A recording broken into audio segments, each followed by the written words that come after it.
You launch a hotfix, the automated testing suite lights up green, and your deployment pipeline screams success. But an hour later, production crashes, the Slack alerts are firing, and when you dig into the Git history, there is absolutely no record of anyone touching the broken file. Look at the far right of the graphic, where that monitor is flashing red with an untraceable bug. That is the moment of pure panic every engineering lead dreads, because you cannot fix what you cannot track. Now trace this back from right to left, moving past the green check marks to that middle screen where you see the robotic hand pointing. Imagine you hire a contractor to remodel your bathroom and they install the new shower flawlessly. But while they are back there, they silently rewire the main circuit breaker for the entire house because they thought it looked inefficient. No malice, no incompetence, just no blueprint telling them that the breaker box was off limits. That is exactly what is happening in the center of the infographic, where the target code gets updated but the adjacent untouched file gets silently modified in the dark. Here is the counterintuitive twist that catches most engineering teams completely off guard.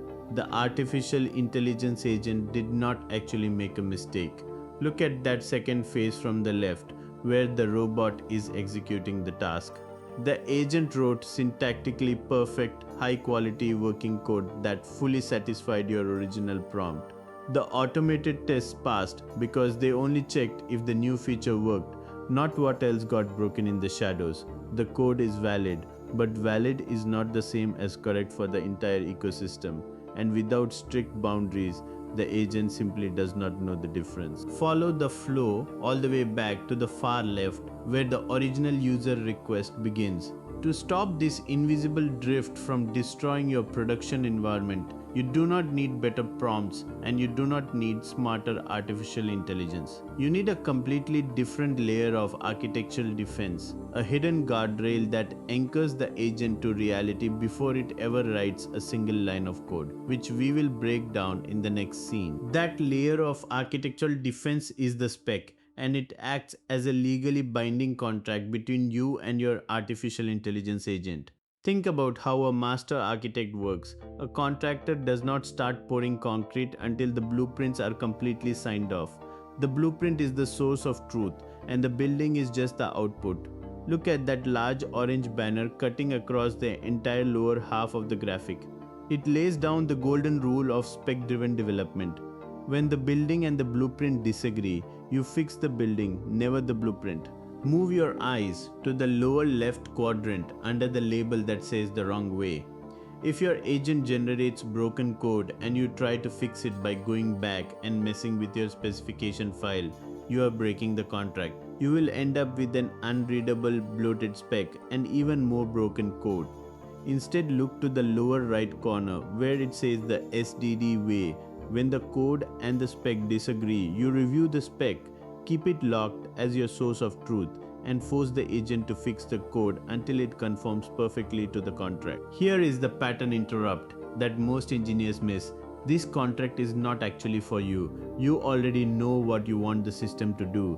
This contract is for the agent, because an artificial intelligence given no boundaries will always optimize for what it thinks is reasonable and correct code, rather than what is correct for your specific system at this exact moment. Now look at the top half of the infographic, which breaks down the 3 implementation levels of SDD from left to right. On the far left, you have the minimal level, where you are just handing the agent high-level objectives and a user profile goal. Shift your eyes to that middle column, and you see the structured level, where you feed the agent explicit endpoints, data models, and core logic. Finally, look at the top right section under the required label, where you hit full maturity with machine-readable executable spec files and automatic enforcement. To actually make this contract work without drowning in paperwork, you do not write one giant messy prompt. You break the contract down into 3 distinct hyper-focused documents that guide the agent step by step, which we are going to look at right now. To make this entire system work seamlessly, we break everything down into 3 separate markdown files that feed into each other sequentially. Look at that first green card on the left side of the image, labeled requirements.md. Most engineering teams have a terrible habit of jumping straight to writing code tasks, leaving high-level requirements as an afterthought. If they write them at all, spec-driven development completely inverts this habit. And that inversion is critical because an artificial intelligence agent given a task without an underlying requirement will literally invent its own acceptance criteria on the fly. Usually it invents something that sounds completely reasonable, which is exactly how hidden bugs creep into your system. To prevent that from happening, we use EARS notation inside this first file. EARS notation is not regular conversational English, and it is not software code either. It is a highly structured sentence pattern positioned right between the two that both a human and an artificial intelligence agent can parse without a shred of ambiguity. It follows a strict rule. When this specific trigger happens, the system shall execute this exact action. There is zero ambiguity about who does what or when. Now, follow the big arrow pointing from the green card over to the middle blue card, labeled design.md. Once the requirements are locked down, the system architecture and data schemas are defined here. This file maps out the exact endpoints, the utility logic, and the precise file structures that the agent is allowed to touch. It sets the physical boundaries of the sandbox, ensuring the agent knows exactly what parts of the system are off limits before it even thinks about writing code. Next, trace the connector line moving from that middle blue card over to the orange card on the right, labeled tasks.md. This final file contains the hyper-focused implementation tasks and unit tests. Every single task listed here must have a strict one-to-one mapping directly back to the acceptance criteria we defined in the first document. Finally, look down at the bottom of the entire graphic where the massive turquoise arrows loop all the way back around from right to left, creating the verification loop. This loop forces the system to automatically verify every completed task against the original requirements file before a pull request can ever be opened. Writing all three of these documents by hand sounds like a mountain of tedious administrative work, but you do not actually have to write them yourself. In the next scene, we are going to look at how a tool like Klein can automatically generate this entire 3-document workflow for you from a single simple feature request. Now, look at the entire top section of the image to see what a mature, automated, spec-driven development environment looks like in practice. This is AWS Kiro, the most integrated spec-first IDE on the market. It does not wait for you to write the prompt. The moment you start editing a file, Kiro scans your entire project context and begins auto-generating the spec.md file for you, which you can see happening right there. Kiro is the pattern interrupt that engineers do not expect. It helped a team deliver a feature in 2 days that would have normally taken 2 weeks. And the speed gain was not because the agent generated the code faster. The gain was in the specification. Writing that requirements.md first completely eliminated the typical back and forth between what was requested and what was actually built. Move your eyes to the second row down where you see the orange brand color. This is Claude code. Claude took a different path. They are the leader in multimodal engineering. While other agents just write code, Claude actually executes logic. It builds its own internal logical maps to determine exactly which files, like the ones highlighted in its column, it has explicit permission to modify and which are off limits using a permission file called agents.md. It can run code to prove its own output is correct before asking for human verification. Below Claude, in the third row, look at cursor plan mode. If you are already locked into the cursor IDE and you do not want to change your workflow, this is how you start with SDD today. Cursor manages these requirements and design specs directly as visual panels inside your code editor, linking them to your tasks Kanban board.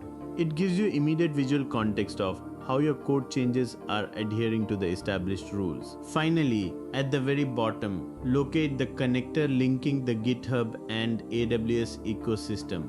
This represents GitHub Spec Kit, which is rapidly becoming the universal cross-tool standard. Spec Kit is a GitHub action that enforces the three-document workflow. Its powerful slash commands on the right automatically scan your pull request. It validates that your PR not only contains the required spec and task files, but that they align perfectly with the actual code diff.